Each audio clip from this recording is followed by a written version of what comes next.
Şimdi sen nane yemedin mi? Tezgah lan bu. Tezgah lan. Lan!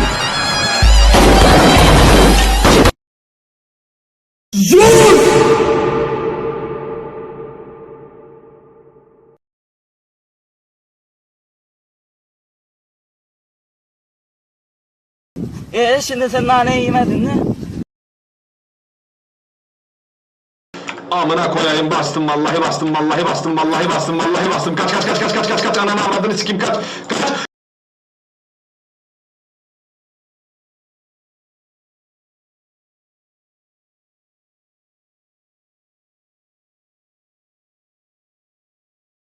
Herkese merhabalar, ben Ruhi Çenet. Türkiye'de en son bulunulması gereken yere hoş geldiniz. Burada yanlış bir kişiyle kuracağınız 2 saniyelik bir göz teması hayatınıza mal olabilir. Polis burada 2 günde bir operasyon düzenliyor.